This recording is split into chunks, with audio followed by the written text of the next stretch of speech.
Welcome to an American Catechism, episode number 70, movie review number 10. This is Stab the Dragon Productions coming to you from Fort Worth, Texas on Wednesday, July 8th, 2026, where it's another 100-degree day. This is a snap movie review, not my usual carefully researched review. My wife and I went to a theater yesterday and we watched a movie. It's got a short run in Fort Worth, and so I wanted to go ahead and give a quick evaluation recommendation. Now, for a bonus, yesterday also happened to be July 7th, and that means it was 7-7. And so today I am sipping a little cocktail or mixed drink, Seagram's 7 Crown with 7-Up, a 7 and 7. So cheers to the Seagram's 7 and 7.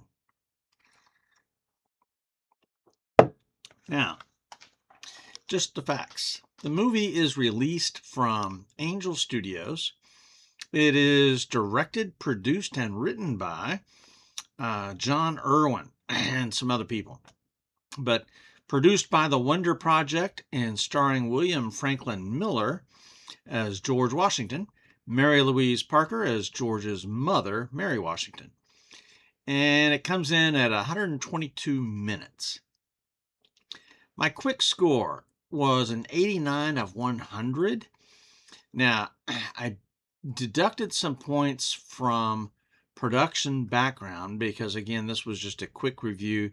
So I didn't have time to really study much of the production background and stuff.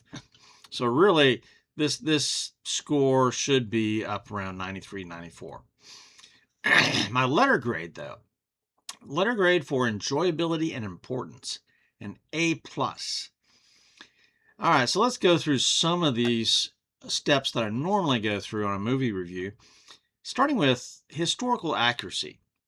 As an art form, some artistic license is always allowed and even needed to transform some historical event or person to the big screen. Now, that being said, the writers, producers, and directors did an excellent job of being historically based and accurate. Were there some glosses? Obviously, particularly I've heard with the French commanders and probably some of the Indians as well. So there were some glosses, and of course all the extra personal conversations and things like that are fictional, but that's what you do if you're writing historical fiction or if you're making a movie or even painting a portrait. So the general story and setting is what I look for historical accuracy. And there I'm fairly familiar with the George Washington story. And so everything I saw in the movie rang true. So I'm giving 19 out of 20 for the historical accuracy. Production background. Again, this is unknown. I do know a little bit about it. This was largely filmed in Ireland, which initially kind of set wrong with me. However, if they tried to film it in Virginia, what are you going to come across? It's now a very populous state. And so you're going to find the big stretches of wilderness may not be possible. So they chose Ireland, and I'm sure there's probably some Irish national parks involved. And now, also in my research, I found that some of the scenes were AI generated. There's a river scene, an icy river scene. That was largely AI. And so I get that. I'm not a big fan of including AI. However, I think it was done well this time. There's another movie I watched recently, Call of the Wild, starring Harrison Ford, and there was entirely too much AI with that. So this is, I think, a good example of a wise and judicious use of AI in movie production. And if you're going to do the superhero movie stuff, obviously there's going to be a lot more AI generated stuff or CGI or whatever. So I'm just not comfortable giving a score for production background because I just don't know enough about it. So I left that blank, and that's worth 5 points. So maybe at some point I'll come back to this movie and do that investigation more thoroughly. Set, scenery, and wardrobe is always important for a movie, particularly a historical movie. So to me, the wardrobe, the scenes, the sets that were constructed all looked very genuine. You had a couple of scenes from a Virginia mansion, Lord Fairfax's household, and you had some scenes from a pub and scenes on the farm and things like that. I really thought the set and scenery and the wardrobe was outstanding. Very well done. Now, there was one serious glitch. There was one failure that I saw right away, and it's like, why did they do that? Okay, this is not really a spoiler, but the battle scenes with the French had these cannon. There was at least two, a couple of cannons that were outrageously bad. Okay, the cannons that they used were huge monstrosities. They looked like 32 pounders, which are going to weigh several tons. All right. Those are designed for not even field fortifications. Those are designed for coastal forts, right? They're huge, massive, heavyweight cannons. You don't haul those around in a wilderness. And so when I saw that, it's like, really? Why did they do that? Could not they find field cannons that are 6 pounders, 9 pounders? Even a 12 pounder is going to stretch it, but you can do that. It just requires a lot more manpower and horses.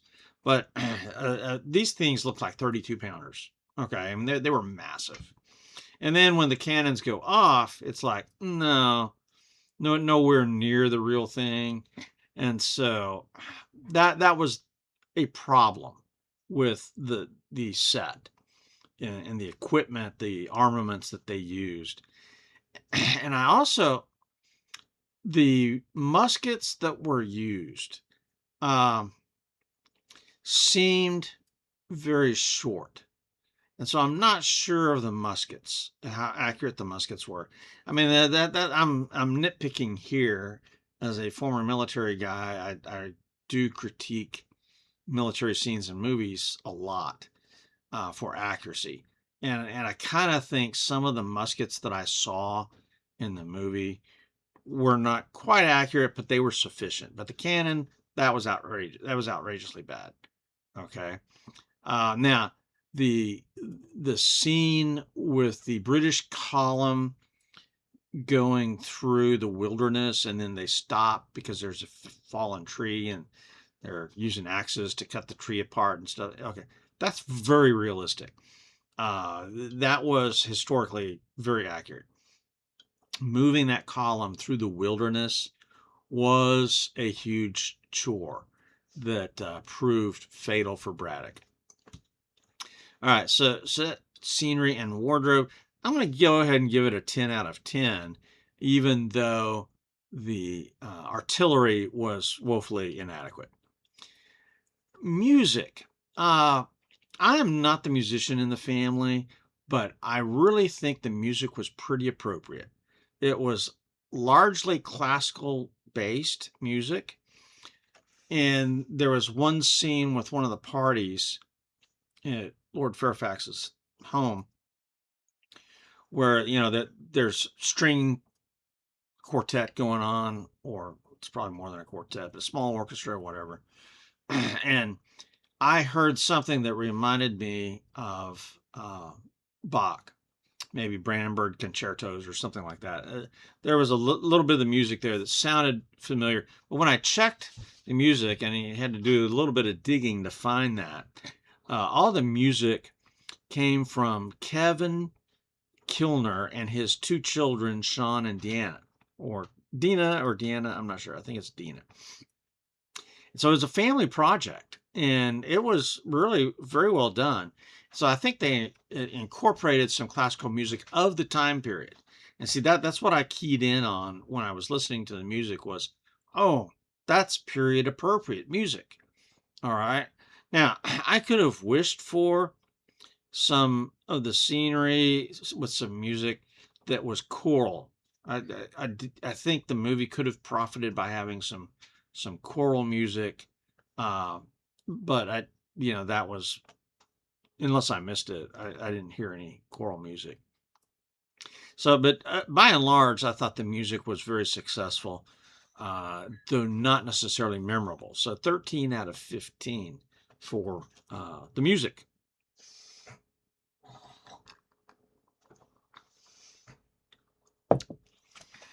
The story, 19 out of 20.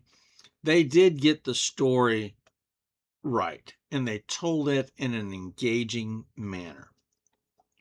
So the movie starts off with a battle scene, and then so it's kind of almost like a preview, and then it says, okay, years earlier, and it goes back several years earlier to Washington's childhood, where his father dies, and so the storyline progresses from there, and it's exceptionally well done. I thought telling the story of George Washington, they excelled. And there were several themes about George Washington and Virginia and the British and even the Native Americans and the French. There were several themes that came out in the storytelling that represent the historical complexities of the time. One of the major themes was George Washington's ambition. And I think they nailed that. I mean, if you've studied Washington a little bit, what you find is that he was an ambitious young man, that he did aspire to being a British military officer. And so he did all kinds of shenanigans to advance himself, but it was legitimate. Okay, this is not, he was not cutthroat, he wasn't dishonest. I mean, he really did have some goals in his head that he wanted to achieve, and he's made efforts to do that. I mean, it was very admirable the way they portrayed ambition and the way they portrayed him trying to become an English gentleman. Now, there's one particular scene there where the English governor basically tells him, "You'll never be an English gentleman," and that was sad because his brother was George Washington's brother was, because he'd been sent home to England to study, to go to school, and then he became a naval officer, and so he became a English gentleman and naval officer. But because George Washington's father died when he was young, he didn't get that opportunity. And that's portrayed explicitly in the early parts of the movie. But then, here's something it was a major part of the movie. Washington was not allowed to go to school after his father died. So, picture a 9 or 10-year-old boy who loves learning, loves school, and yet now his father's dead. And he's got to help his mom with the farm. So he has to quit school. But his brother starts loaning him books and helps him study. And so he's basically self-educated, homeschooled, self-educated. And when I say self-educated, picture a grade school boy who is reading the classics of Western literature, Latin classics by Roman authors, Greek classics, Polybius, Cato, and so Seneca, and that's his course of study. And so there's some episodes where he's with Lord Fairfax, and they start quoting authors together, and it's just amazing. And he asks, hey, do you have a copy of, I think, Pope? I said, sure. He pulls it off the shelf and loans it to Washington. So when you study the founders of America, you realize that these guys had much better education than people currently in our day. They knew the classics, and many of them could read Latin and Greek and understand it because that's what high schools did back then. And so that early American education comes out in this movie. And boy, that's just an eye-opening thing if you're not used to that.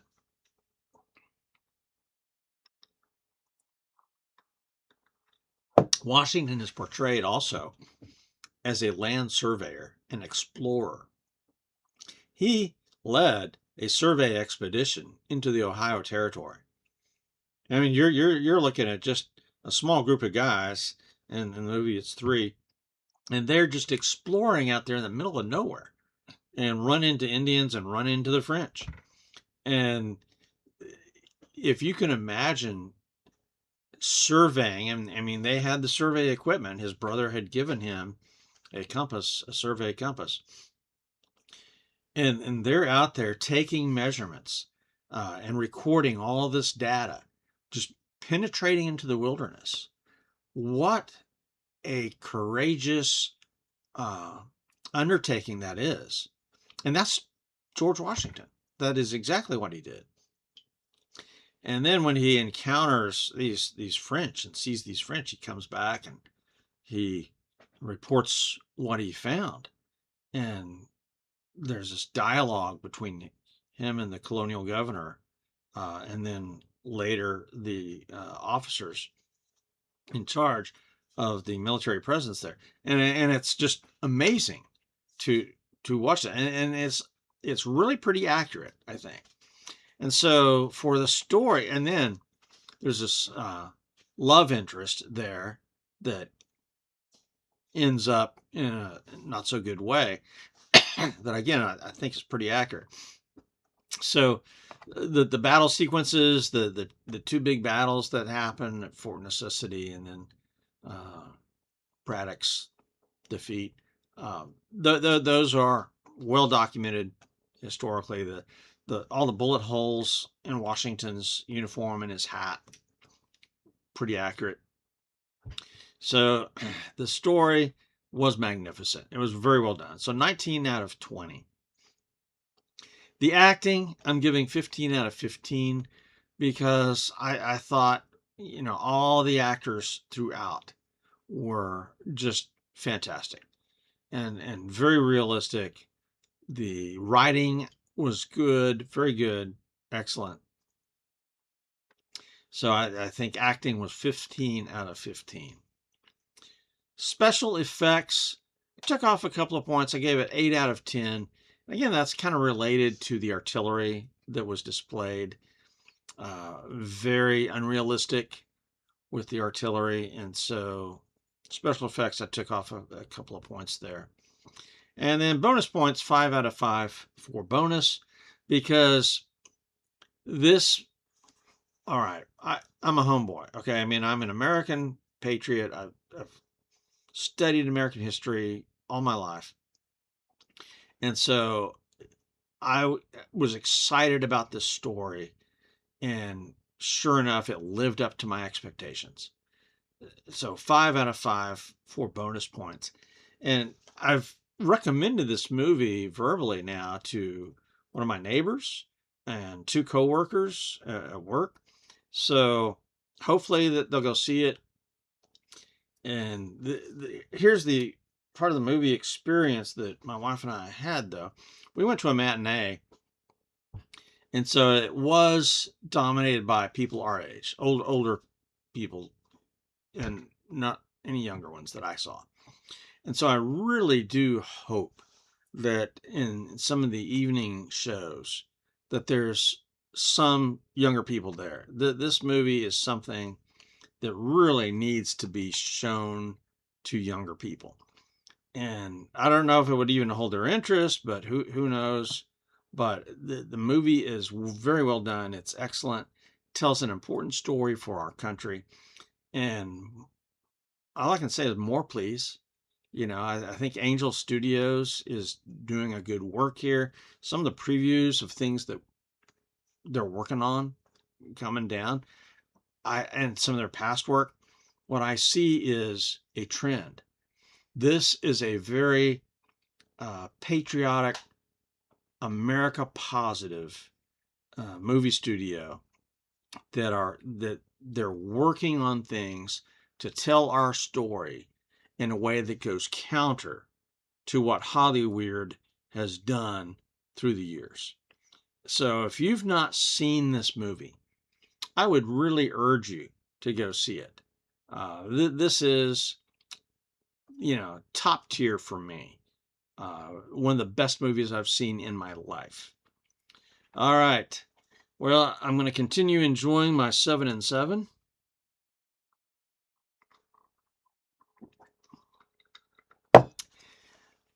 This is Stab the Dragon Productions for American Catechism out here.